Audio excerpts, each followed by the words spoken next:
Mr. President, Mrs. Trump, it is with great pleasure that my wife and I welcome you to Windsor Castle on this, your second state visit to the United Kingdom. This unique and important occasion reflects the enduring bond between our two great nations, anchored by the deep friendship between our people.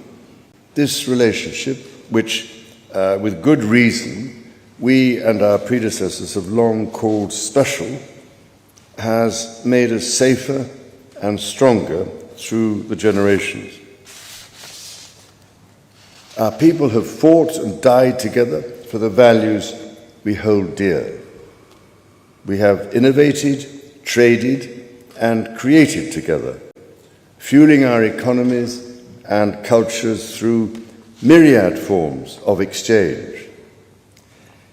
We have celebrated together, mourned together, and stood together in the best and worst of times. Mr. President, as we approach the 250th anniversary of the Declaration of Independence next year, it is remarkable to think just how far we have come. I cannot help but wonder what our forebears from 1776 would make of this friendship today. The rebel commander and pioneering First President George Washington famously vowed never to set foot on British soil. And my 5 times great-grandfather, King George III, for his part, did not spare his words when he spoke of the revolutionary leaders. Today, however, we celebrate a relationship between our two countries that surely neither Washington nor King George III could possibly have imagined. The ocean may still divide us, but in so many other ways, we are now the closest of kin. Mr. President, you have spoken of your pride in your British roots. In fact, not only have you set foot on British soil twice in the last 2 months alone, but I understand that British soil makes for rather splendid golf courses. Now, for my part, I have always admired the ingenuity of the American people and the principles of freedom which your great democracy has represented since its inception. Throughout my life, from the very first visit to the United States in 1970, and over 20 visits since that time, I have cherished the close ties between the British and American peoples. In fact, had the media succeeded in the 1970s in their own attempt at deepening the special relationship, I myself might have been married off within the Nixon family. Mr. President, from York to New York, from Birmingham, England to Birmingham, Alabama, we are united by a common language and shared heritage. The many thousands of people from each of our countries who have made the other their home have enriched our societies immeasurably, a fact that gives me the greatest pride. Our cultural connections too continue to flourish, with our actors, musicians, writers and television presenters prospering in the hearts of transatlantic audiences. Today, our alliance spans every field of endeavour and shows vast potential for growth. The United Kingdom was your partner in the first trade deal of your administration, Mr. President, bringing jobs and growth to both our countries. And no doubt we can go even further as we build this new era of our partnership. Our two nations have an exceptional legacy of shared discovery. Together, we laid the foundations of nuclear science, mapped the human genome, and built the internet, upon which all contemporary commerce, communication, and defense is based. Together, our scientists and engineers are shaping the world of tomorrow, not least with new partnership agreements on technology and the prosperity that stands to bring. Our countries have the closest defense, security, and intelligence relationship ever known. In 2 world wars, we fought together to defeat the forces of tyranny. Today, as tyranny once again threatens Europe, we and our allies stand together in support of Ukraine to deter aggression and secure peace. And our AUKUS submarine partnership with Australia sets the benchmark for innovative and vital collaboration. The successes of the British Redcoats and of George Washington's Continental Army today stand shoulder to shoulder, brothers and sisters in arms, protecting the freedoms we both cherish. Our countries are working together in support of crucial diplomatic efforts, not least of which, Mr. President, is your own personal commitment to finding solutions to some of the world's most intractable conflicts in order to secure peace. In striving for a better world, we also have a precious opportunity to safeguard and to restore the wonders and beauty of nature for the generations who follow us. We share the ambition and determination to preserve our majestic lands and waters, above all, to ensure that we have clean water, clean air, and clean food. Our legacy for the next 250 years and beyond is to ensure that our children, grandchildren, and those who come after them can experience the awe and magnificence of the natural treasures found in the countryside, on the coasts, in the seas, and in the national parks established by your predecessors and mine. Mr. President, Mrs. Trump, the bond between our two nations is indeed a remarkable one.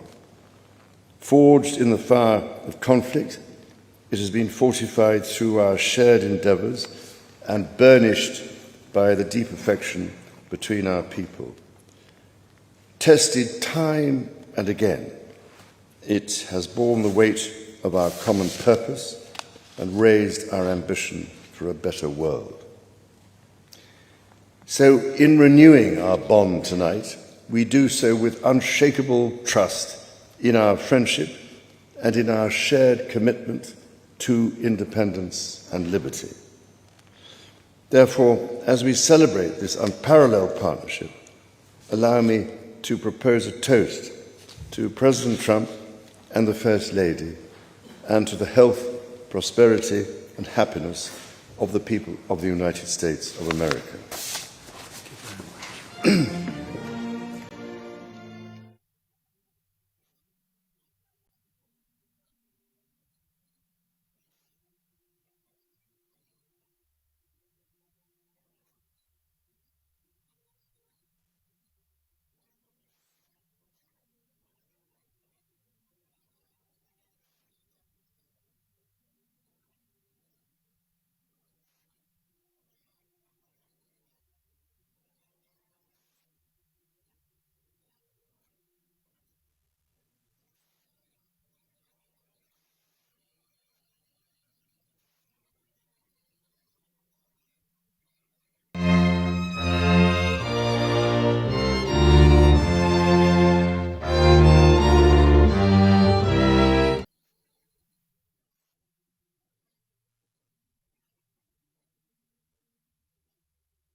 Your Majesty, Melania and I are deeply grateful to you and Queen Camilla for your extraordinary graciousness. And to William and Kate, thank you so much. It's been so great being with you today. Thank you very much. Appreciate it. It's a singular privilege to be the first American president welcomed here.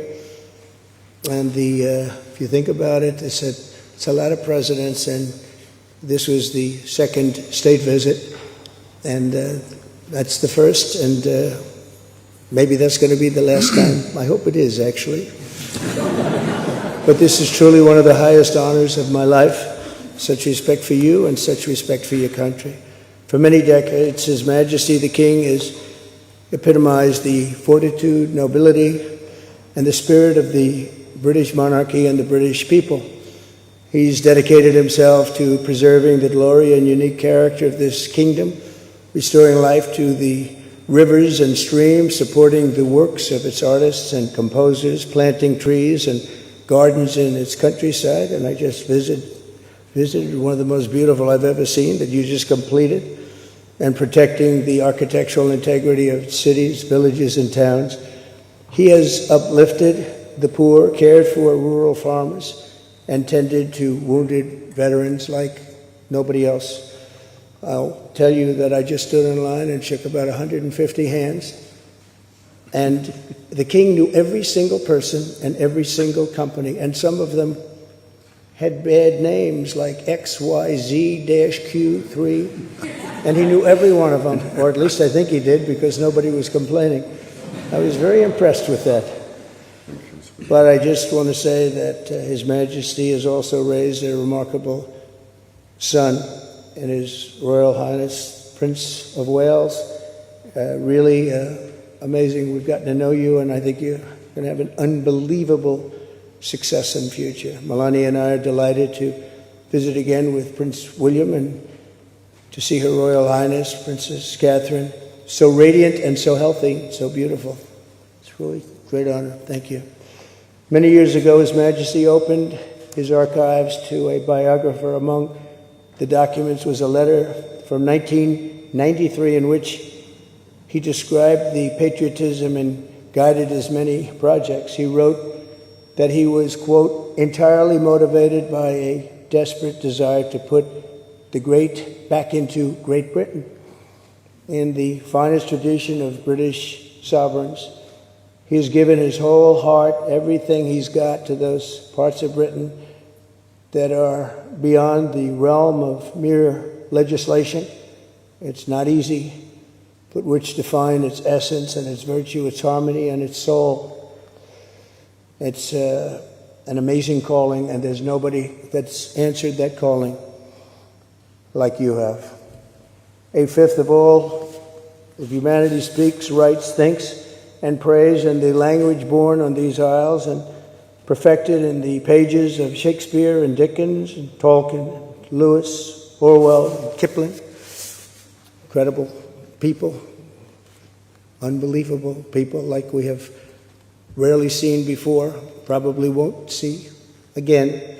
The lion-hearted people of this kingdom defeated Napoleon, unleashed the Industrial Revolution, destroyed slavery, and defended civilization in the darkest days of fascism and communism. The British gave the world the Magna Carta, the modern parliament, and Francis Bacon's scientific method. They gave us the works of Locke, and Hobbes, Smith, and Burke, Newton, and Blackstone.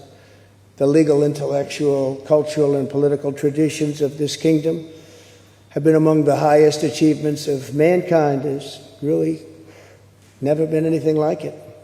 The British Empire laid the foundations of law, liberty, free speech, and individual rights virtually everywhere the Union Jack has ever flown, including a place called America. You know that place very well, don't you? His Majesty spoke eloquently about the bond which inspired Sir Winston Churchill, and the bust is in the Oval Office right now, the beautiful bust of Winston Churchill, to coin the phrase special relationship. But seen from American eyes, the word special does not begin to do it justice. We're joined by history and fate, and by love and language, and by transcendent ties of culture, tradition, ancestry, and destiny. We're like two notes in one chord, or two verses of the same poem, each beautiful on its own, but really meant to be played together. The bond of kinship and identity between America and the United Kingdom is priceless and eternal. It's irreplaceable and unbreakable, and we are, as a country, as you know, doing unbelievably well. We had a very sick country 1 year ago, and today, I believe we're the hottest country anywhere in the world. In fact, nobody's even questioning it, but we owe so much of that to you and the footing that you gave us when we started. Together, we've done more good for humanity than any two countries in all of history. Together, we must defend the exceptional heritage that makes us who we are, and we must continue to stand for the values and the people of the English-speaking world, and we do indeed stand for that. On behalf of all Americans, I offer a toast to one of the great friendships, to two great countries, and to His Majesty, King Charles III, a very, very special man, and also a very, very special queen. Thank you very much. Thank you. Thank you very much. It's a great honor to be with you.